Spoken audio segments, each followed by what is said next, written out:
এই পৃথিবীতে আমরা মানুষ, আল্লাহ আমাদেরকে সৃষ্টি করে শিক্ষা দিয়েছে। কি দিয়েছে ভাই? শিক্ষা দিয়েছে। আল্লাহ বলে আর রহমান আল্লামাল কুরআন খালাকাল ইনসান আল্লামাহুল বায়ান। আল্লাহ আমাদেরকে সৃষ্টি করে সব বিষয়ে আল্লাহ শিক্ষা দিয়েছে। আদি পিতা আদম আলাইহিস সালাতু ওয়াস সালামকে আল্লাহ রাব্বুল আলামিন সৃষ্টি করে এমন কিছু বিষয় বাদ রাখে নাই, সব কিছু আদি পিতা আদম আলাইহিস সালাতু ওয়াস সালামকে আল্লাহ রাব্বুল আলামিন শিক্ষা দিয়েছে। আর আমরা হইলাম আদমের সন্তান, আল্লাহ আমাদেরকে শিক্ষা দিয়েছে। দিনী ভাইয়েরা, শিক্ষা অর্জনের জন্য 7টা শর্ত আছে। জোরে বলেন কয়টা? 7টা শর্ত আছে। 1 নম্বর হইল শিক্ষা অর্জনের জন্য আপনার আগ্রহ থাকা লাগবে, ইচ্ছা থাকা লাগবে। 2 নম্বর হলো শিক্ষা অর্জনের জন্য আপনার বিনয় হওয়া লাগবে। 3 নম্বর হলো শিক্ষা অর্জনের জন্য ধৈর্য লাগবে। 4 নম্বর হলো শিক্ষা অর্জনের জন্য মুজাকারা করতে হবে। 5 নম্বর হইল শিক্ষা অর্জনের জন্য একজন শিক্ষক লাগবে। 6 নম্বর হইল শিক্ষা অর্জনের জন্য আপনি তাকাব্বরি অহংকারী করা যাবে না। 7 নম্বর হইল শিক্ষা অর্জনের জন্য মনোযোগ লাগবে। বলি সুবহানাল্লাহ। আমরা একটা একটা করে সুন্দরভাবে আলোচনা করে এগিয়ে যাব, আল্লাহ যদি তৌফিক দেয়। আল্লাহ রাব্বুল আলামিন কোরআনুল কারীমের ভিতরে সুন্দর করে তিনি বর্ণনা করেছেন, ক্বালা লাহু মূসা হাল আত্তাবিউকা আলা আন তুআল্লিমানি মিম্মা উল্লিমতা রুশদা। একটু জোরে বলেন আল্লাহু আকবার। আল্লাহ পাক পরওয়ারদিগার আলম কোরআনুল কারীমের ভিতরে সুন্দর করে তিনি বর্ণনা করেছেন, আমার বন্ধুগণ, আমার ভাইরা, হযরত মূসা আলাইহিস সালাতু ওয়াস সালাম খিজির আলাইহিস সালাতু ওয়াস সালামকে বলে, আমি কি আপনার অনুসরণ করতে পারি এই শর্তে যে কিছু আপনি আল্লাহর কাছ থেকে যা শিক্ষা অর্জন করেছেন, যেটা নাকি আল্লাহ রাব্বুল আলামিন আপনাকে শিক্ষা দিয়েছে, সেখান থেকে আপনি আমাকে শিখাবেন, এই শর্তে কি আমি আপনার অনুকরণ করতে পারি। আল্লাহর বান্দা, এই আয়াতের দ্বারা প্রমাণ হয়ে গেল যে শিক্ষা অর্জনের জন্য আপনাকে আগ্রহী হওয়া লাগবে। যদি আগ্রহ না থাকে, ইচ্ছা যদি না থাকে, আপনি পৃথিবীর কোনো শিক্ষাই আপনি অর্জন করতে পারবেন না। কথা বলেন ঠিক না বেঠে? আজকে যে আপনারা ধর্মসভায় আসছেন, ইচ্ছা না থাকলে কিন্তু আসতে পারতেন না। কেন আসছেন? তাবারকের জন্য কিন্তু আসেননি। আজকে এখানে আসছেন যে আমরা এখান থেকে কিছু তথ্য নিব। সুদূর নগাঁও থেকে মুখ্য অতিথি সাহেব আসছে, আমাদের মাওলানা আব্দুল খালেক সাহেব, উনি কিছু তথ্য দিবে, ইদ্রিস হুজুর কিছু তথ্য দিবে। এখান থেকে কিছু কথা আমরা শুনবো, শোনার পরে প্র্যাকটিক্যালি আমল করব, জাহান্নামের আগুনের থেকে যেন বাঁচতে পারি, সেই উদ্দেশ্য করে এই মাহফিলের মধ্যে আসছি। কথা বলেন ঠিক না বেঠি? আরো জোরে বলেন ঠিক না বেঠি?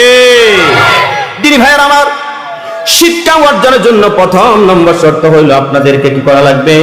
ইচ্ছা থাকা লাগবে, আগ্রহ থাকা লাগবে।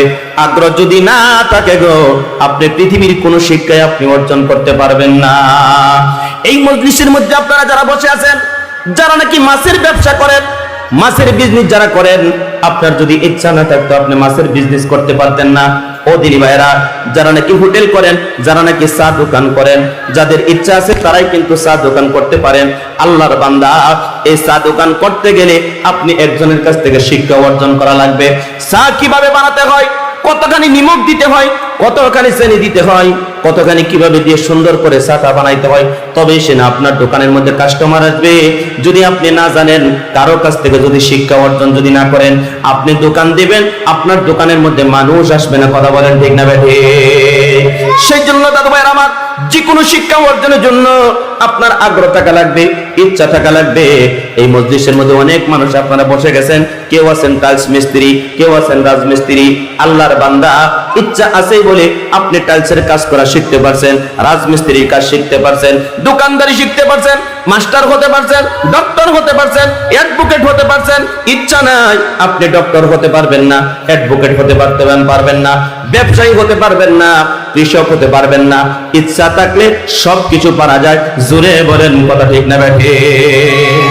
দাদু ভাইরা, ইচ্ছা না থাকলে কোনো কিছু হবে না। তাহলে শিক্ষা অর্জনের জন্য 1 নম্বর শর্ত হইল আমার ইচ্ছা থাকা লাগবে। আমাদের মধ্যে বহু ছেলেদেরকে ধাক্কায়া কিন্তু দেওয়া হয়, তুই এটা পারস না, এটার মধ্যে যাস না কে? আমরা কিন্তু ধাক্কায়া দিয়ে দেই, কিন্তু অরিজিনালি এই মানুষটার এটা শিক্ষার জন্য তার ইচ্ছাই নাই। কিন্তু আমরা গার্জেনেরা কি করি, আমরা ধাক্কায় এটার মধ্যে যাই না, তোর এটা শিখাই লাগবো। যাই হেরা আদুদুর পর্যন্ত যাই হেরা ওখান থেকে ব্যাগ হয়ে আইসা পড়ে। কথা কোন ঠিক না বেঠি? গতিকে প্রত্যেকটা অভিভাবককে আমি জিজ্ঞাসা করব, আপনার ছেলেকে আপনার মেয়েকে জিজ্ঞাসা করবেন আপনি অভিভাবক হিসাবে, গার্জেন হিসাবে, যে বাবারে মারে তুমি কোন শিক্ষাটা অর্জন করলে তোমার জন্য ভালো হয়, সহজ হয়, সেটার মধ্যে তোমাকে দিব। মত বিনিময় করে আপনার ছেলে আপনার মেয়েকে যে কোনো শিক্ষায় আপনি দিবেন, দেখবেন আপনার মেয়ে আপনার ছেলে অবশ্যই সাকসেস হতে পারবে। কিন্তু আমার ধ্যান একটা, আমার ছেলের ধ্যান একটা, আমার মেয়ের ধ্যান একটা, আমরা জবরদস্তি করলো সে সেটা পারতেছে না, আমরা কেন দিব? আল্লাহ তাকে ওটার মধ্যে কবুল করেনি। এই মজলিসের মধ্যে আমরা যতগুলো মানুষ বসছি দিন ভাইয়েরা, আমরা কিন্তু সবাই কিন্তু এক কাজ করি না, এক একজন এক একটা কাজ করি। কেন? আমার যেটা ভালো লাগে সেটা আমি করি, আর আল্লাহ আমাকে ওই কাজের জন্যই মনোনীত করেছে। দিনী ভাইয়েরা আমার, সেজন্য আপনাদেরকে আমি বলি, এক নম্বর শিক্ষা অর্জনের জন্য আপনাদেরকে কি করা লাগবে? আগ্রহ থাকা লাগবে, ইচ্ছা থাকা লাগবে। 2 নম্বর শর্তটা আপনাদের কাছে নিয়ে আসছি। ও বন্ধু, খুব মনোযোগের শুনবেন। 2 নম্বর শিক্ষা অর্জনের জন্য আপনাকে বিনয় হওয়া লাগবে, নত হওয়া লাগবে, নম্র হওয়া লাগবে। উদাহরণ দিলে বুঝবেন। আল্লাহ রাব্বুল আলামিনের পক্ষ থেকে জিবরাইল আলাইহিস সালাম বিশ্ব নবীর কাছে আসলো, আসিয়া সালাম দিলেন, হুজুর গো, আপনি আমার সালাম গ্রহণ করুন। আল্লাহর নবীকে, বিশ্ব নবীকে সালাম দিয়ে দিলেন জিবরাইল আলাইহিস সালাম। নবীজি সালাম গ্রহণ করলেন। এ বন্ধু, খুব গুরুত্বপূর্ণ কথা, দিলের কানটা লাগিয়ে দিয়ে শুনুন। জিবরাইল আলাইহিস সালাম বিশ্ব নবী মুহাম্মদ সাল্লাল্লাহু আলাইহি ওয়াসাল্লামের সালাম যখন গ্রহণ করলেন, আল্লাহর বান্দা জিবরাইল মানুষের সুরত ধারণ করে, কালা মাথার মধ্যে চুল, শরীরের মধ্যে পরনের মধ্যে সাদা পোশাক, মানুষের সুরত ধারণ করে নবীজির কাছে এসে হাজির হয়ে গেলেন। এমন ভাবে বসলেন যেরকম আমরা নামাজের মধ্যে আত্তাহিয়াতুর সূরাতের মধ্যে বসে গো, এমনি ভাবে নবীজির সামনে নম্র হয়ে, ভদ্র হয়ে তিনি বসে গেলেন। নম্র ভদ্র ভাবে বসে, একটা নয়, দুইটা নয়, নবীজিকে জিবরাইল আলাইহিস সালাম 4টা প্রশ্ন করেছে। জোরে বলেন সুবহানাল্লাহ।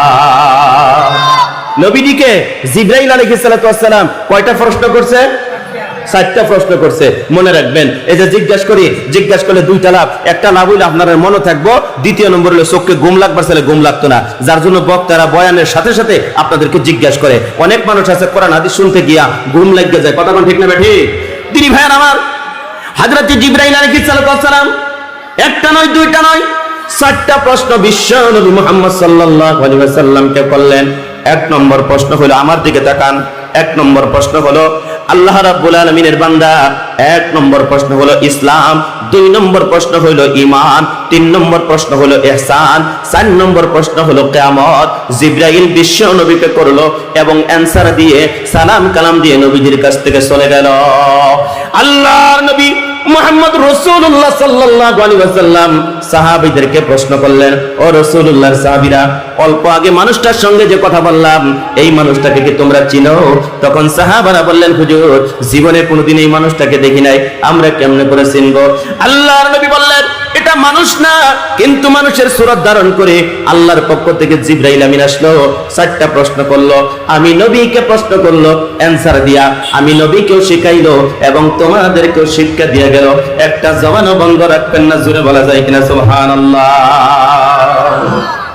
আমার ভাইয়েরা খেয়াল করুন, আমার দিকে তাকান, খেয়াল করুন, মনে থাকবে না এই 4টা প্রশ্ন। 1 ইসলাম, 2 নম্বর ঈমান, 3 নম্বর ইহসান, 4 নম্বর কিয়ামত। এই 4টা প্রশ্ন একটা একটা করে আমরা আলোচনা করব। বলি ইনশাআল্লাহ। আরো জোরে বলি ইনশাআল্লাহ। পিছনের ভাইয়েরা মনে হয় বাড়ি থেকে রাগ করে আইছেন নাকি? তা রাগ করে আইছেন নি? দেখেন, আল্লাহ রাব্বুল আলামিন আপনাদের দোয়ায় বিভিন্ন জায়গায় আল্লাহ নিয়ে যায়। বাইরের মানুষে অনেক সাপোর্ট দেয়, যখন বক্তৃতা দেই বাহিরের মানুষে অনেক সাপোর্ট দেয়। আর আপনার আমার এলাকার মানুষ, আপনাদের এই আশরাফুল উলুম সিনিয়র মাদ্রাসা থেকে ফাজল দিলাম, আপনাদের সঙ্গে অনেক বছর একসাথে রইলাম। অনেক ছাত্র ভাই এখানে আছে যাদের সঙ্গে এক বেঞ্চের মধ্যে বসে বসে পড়তাম। আলহামদুলিল্লাহ, আল্লাহ শুকরিয়া, আজকে আপনাদের সামনে কথা বলার মতন হুজুরদের দোয়া, আলিমদের দোয়া, বড়দের দোয়া, মা বাবার দোয়া, আজকে স্যারের মধ্যে বসতে পেরেছি। আল্লাহ লাখ শুকরিয়া। আজকে স্যারের মধ্যে আমি বসতে পারতাম না, এটা আপনাদের অবদান।